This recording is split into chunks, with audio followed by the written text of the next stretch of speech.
And now we are at a phase where we are in what we call as a long-standing AI summit.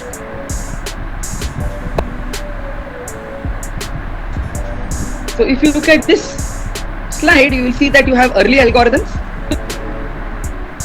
Then you had something called as expert systems. And then you have neural networks. Then the machine learning and deep learning, so on.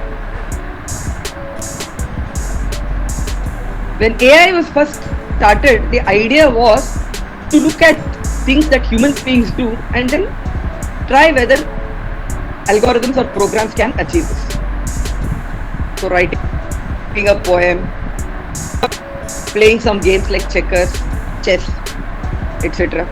All these were of very, very say popular interest during the early AI period. Then came an interest in trying to solve some useful problems, and that is where the expert systems and to an extent neural networks came in. But because the applications were very, very few, and even in those applications the algorithms didn't work very fine, there was a huge winter, what you call as in the 1970s or even early 1980s and so on. AI was almost dead. Somewhere in the late 80s, a little bit of interest was generated because of a algorithm in a neural network called as the back propagation. So those of you who are already aware must be knowing. This is now at present one of the fundamental algorithms in neural networks, which is called as the back propagation network. And this back propagation network, somewhere in the 84s and 85s, gave a renewed interest in the field of AI, because now a little more problems could be solved rather than just writing poems or painting pictures, etc. There was again a winter in the late 80s and early 90s, but somewhere in the mid 90s, this concept of data mining, machine learning, all of them combined together, and then businesses started getting interested in the field. So whenever there is a technology that businesses find useful, automatically that technology will become very popular. So in this combination of AI, neural networks, machine learning, etc., it was found that many business problems which are very difficult even for human beings to solve can be solved by using algorithms of machine learning, because they take charge of very large amount of data. They are able to work with uncertainty and very quickly give you some sort of a decision. You are not going to get an exact solution, so please remember, whenever we talk about an AI ML algorithm, there is definitely never a best solution. It will never give you the best solution, but it will always try and give you a good solution. And when businesses started jumping into it, newer and newer applications started coming into the picture, more and more of research and this concept of deep learning, etc. Right? So just to put that in perspective, see 1950, so many of you might have heard of the Turing test that was there in 1950. So in 56, artificial intelligence was accepted as a field. And one of the first successes of artificial intelligence is the checkers playing program, which was actually in 1950.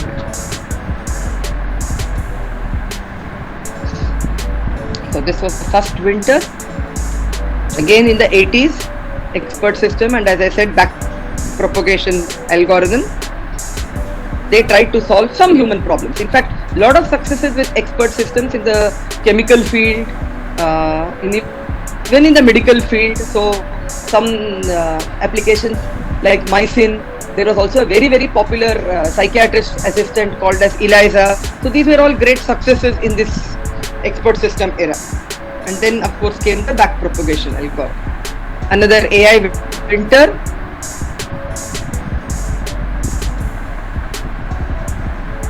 It is to 20 or 2000s. The machine learning algorithms.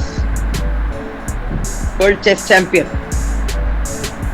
Early 2000, Google search engine launched using a lot of artificial intelligence and machine learning algorithms.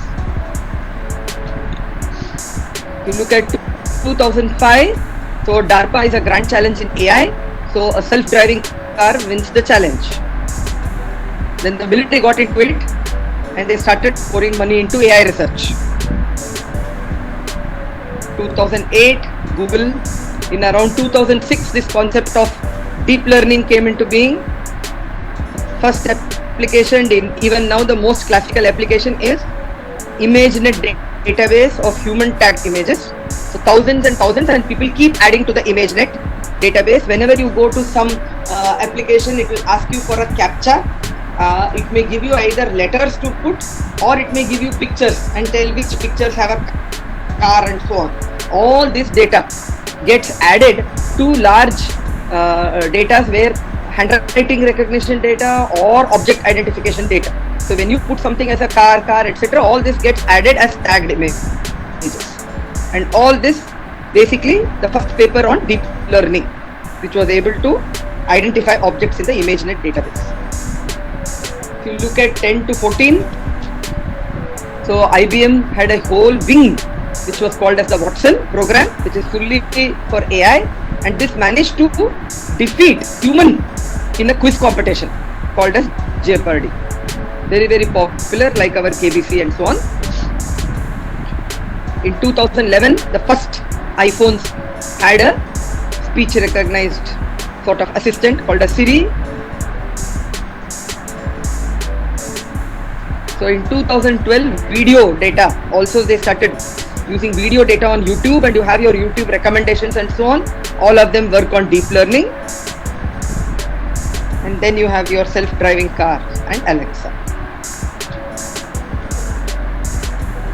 A very, very important year, 2016. The Vice Principal talked about 2022 also, but 2016 is another important year because games is a huge money winner for AI. And one of the most complicated games, even other than chess, is what is called as a Go. So Go is a game which never the machine could manage to defeat. In 2016, Google's AI wing called as DeepMind designed an algorithm called as AlphaGo. And this AlphaGo managed to defeat the current champion. And from 2016 to 2021, every year the algorithm has got better and kept defeating. And in 2021, this champion said, now is the rule of the machines, so I am retiring from the game. What was very important in this game is the use of the word alpha. So up to now, all AI programs, you had enough information about the environment and you fed data to the system. But alpha is an algorithm which does not have the rules. There is an alpha chess, there is an alpha go. It does not have the rules of chess. What it does is, it observes the game. So since most are familiar with chess, I will talk about it. So in chess, it observes game where there is a white move, there is a black move, white move, black move. All the moves are just observed by the alpha algorithm. After watching thousands and hundreds and thousands of games, alpha algorithm by itself forms the rules of the environment and then uses that to play the game. No rules are developed before, everything. So it uses a combination of deep learning and even traditional AI to be able to get this algorithm. And nowadays, they are using alpha to try and solve business problems also. So 2016 is a very important year in the AI field. The same year, all of us had seen, it was there in a conference in India also, the first robot citizen, a humanoid robot named Sophia, right? And you can check lots of videos, and I think during the pandemic period, there was also one Indian teacher, I think, who also created a robot teacher using concepts of AI and so on, right? A robo is a a combination of so many AI techniques like facial recognition, communication, etc.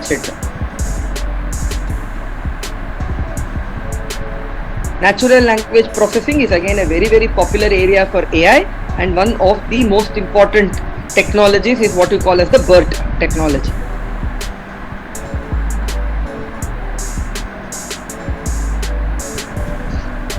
Already there is a self-driving car service available in the US, which is called as Waymo. It uses AI even for picking up the nearest customer and also putting them to their destination.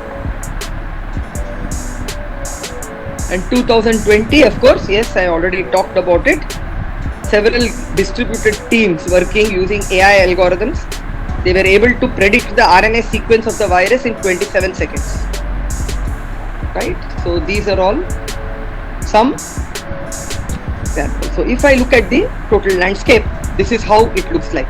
AI, ML, all now merged into deep learning, and all of them coexisting at present. This is